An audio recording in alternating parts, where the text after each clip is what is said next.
Love incredibly tasty seafood? Welcome to Seafood 101, where we celebrate the journey from sea to market to table. For more than 100 years, Seattle has been the home of our commercial fishing industry and the North Pacific fishing fleet. Today, our industry has never been healthier. Seattle is the home of hundreds of fishing companies, shipyards, suppliers, and marine services. Fishing is the past, present, and future of the Pacific Northwest. If you love sustainably caught wild seafood, you've come to the right place. Visit PacificNorthwestSeafood101.com to check out all the delicious recipes, news, and upcoming events. Now here's what's on the menu for today's program. Hi everybody, welcome to Seafood 101. My name is Jeremiah Karpowitz and I'm the editorial director for National Fisherman Magazine. And today I'm joined by Chad C., who's the executive director for the Freezer Longline Coalition. Chad, thank you for taking the time. Thanks for the opportunity. Our pleasure. So can you tell us a little bit about the coalition and kind of what kind of companies and issues you guys are focused on? Sure, thanks. The Freezer Longline Coalition is a group of 10 member companies that participate in the hook and line catcher processor sector of the Alaska cod fishery. Our members operate in the Bering Sea, Aleutian Islands, and Gulf of Alaska Pacific cod fisheries. We are made up of Alaska and Washington companies, including community development and quota organizations, or CDQ organizations, and private companies, and also a Alaska Native Corporation, who are all participants in our fishery. We've been a organization since 2010, and we're put together as an effort to form a voluntary cooperative within our fishery. So we are what happens is we receive a quota to our sector that we participate in the hook line CP sector, and then it's our responsibility as a group to manage that allocation and to ensure that we are harvesting it sustainably and responsibly in cooperation with the National Marine Fisheries Service. Part of our efforts is to ensure that we have a sustainable fishery and that we support research and education on sustainable fisheries and the Pacific cod fishery to ensure that we have a fishery that's going to be with us for another 100 years. Excellent. Can you talk a little bit about the fishery and the seasons that you guys, that's top of your radar? Sure. Our season starts January 1st. And our A season runs through middle of June, and then our B season runs from middle of June to December 31st. So we are effectively fishing all year long, and that's to ensure that our fisheries, our fleet has an opportunity to be temporarily and spatially distributed across the Bering Sea, and to allow that for clean fishing and the maximum economic opportunities for our fleet to harvest our fish and to ensure the safety of our crew, so that we can be operating when the conditions are best for us to be out on the water.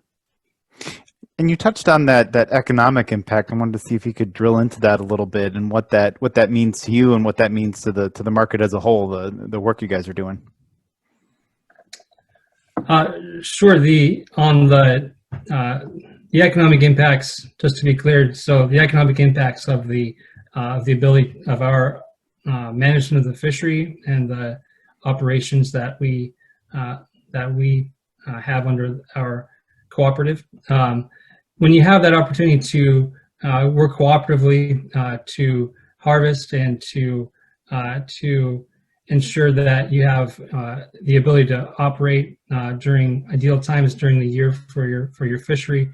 It ensures that you have a higher quality catch, and it helps to ensure that every member is able to harvest their allocation for the year. So everyone is able to cooperatively harvest. You aren't racing to fish between the different members. So provide stability for members to be able to sell their product. They know they have a certain amount of fish that they're going to be able to harvest and sell to their customers. So that helps to improve their economic return from the fishery.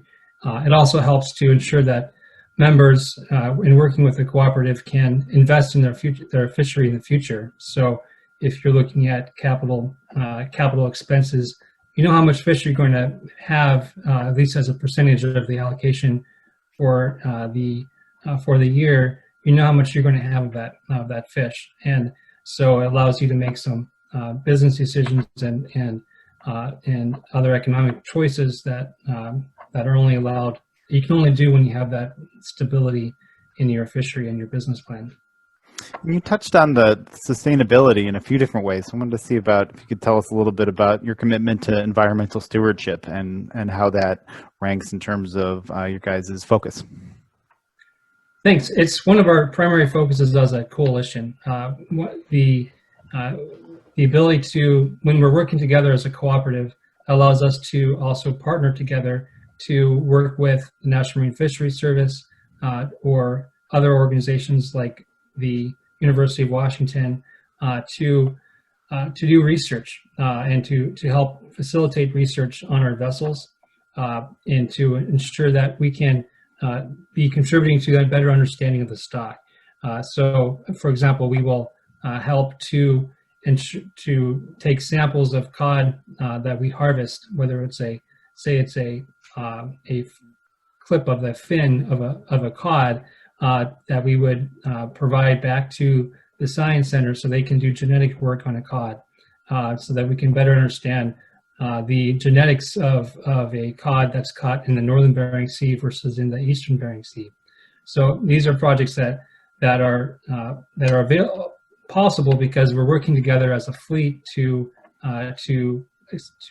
share in the work that needs to be done in that kind of research, and it provides that platform for the organizations like the National Marine Fisheries Service to be able to perform some of this work. So that's one element of it, and then likewise on sustainability, when you look at when you have a cooperative like we have, you can also be cooperative in your efforts to reduce bycatch. So if you're with our fleet, we track and we monitor all the bycatch that we have with every from week to week that we have in our fishery. And if we are seeing an increase in bycatch in certain areas or a spike in by one vessel, we can share that information, and we can know to avoid certain areas or to adjust our harvest to ensure that we stay within our bycatch limits that are set by the National Marine Fisheries Service, or to look at ways that we can adjust our operations to prevent bycatch in the future. So you talked a little bit about some of the issues and goals that the coalition is working through. Can you talk a little bit about kind of going back to the formation of the coalition and how, what kind of brought everybody together initially and how some of that has evolved and what's top of your list these days? Sure. The organization came about as a process of a continuation from the rationalization of the fisheries in the North Pacific, as the sectors were, as the Pacific cod fishery in this case was rationalized, there became evident that there were each sector had their own responsibility in a lot of ways to ensure that they either work together, or else they would be racing to fish within each sector to catch that fish that's allocated to each sector within the Pacific cod fishery. And so for our fishery, we were committed to reaching a voluntary cooperative that would allow for us to work together and avoid a race to fish. And as a voluntary cooperative, that also avoided avoided having to go through a federal process and having to engage either the Congress or National Marine Fisheries Service to set up a cooperative plan for us. So it provided more flexibility for us and less burden for the agency to manage and set up a cooperative. So we work as a voluntary cooperative in the fishery to, as I've mentioned, to maintain sustainability and to promote environmental research in the fishery, and to help all of our member companies succeed in our operations. So that's been a real help for all of us. Some of the issues going in, I think you asked about issues that are ongoing now too. So when today, as we face 2020, as with everyone else, we've had it's been a rough year for trying to just maintain some sense of normal. We've had to deal with the effects of COVID. We've had to continue to deal with the issues surrounding trade disputes between the United States and other countries. We've had declining allocations of cod in the Bering Sea and closed fishery in the Gulf of Alaska. And so there's been a lot of adversity that we've had to deal with in this year. But the upside of being a cooperative is that we have a platform for working together, and it allows us to work together to come up with ways to mitigate some of these challenges, that are facing our fishery, and to ensure that we can continue to harvest, whether it's just by sharing ideas or with coming up ways to ensure that we can catch some of the allocation that may not be caught by certain vessels with perhaps it's too small of an allocation to catch on a single trip. So ensuring we can maximize our catch given the allocations that we have. So it's been a team effort to reach, to rise to the challenges that we have this year, and to continue to move forward. Some very important work. So where can people go to either get involved with that, or learn more, or learn more about your coalition? Sure, you can go to our website. It's just freezerlongline-coalition.com, and we have information about our members and what we do. Beautiful. All right. Well, thank you. I want to thank Chad for taking the time to connect with us today. And thank you for joining us for Seafood 101. We celebrate the journey from sea to market to table. Just remember to hit the subscribe button to keep up to date on all the latest recipes, shopping tips, and industry news. Thanks. Thank you.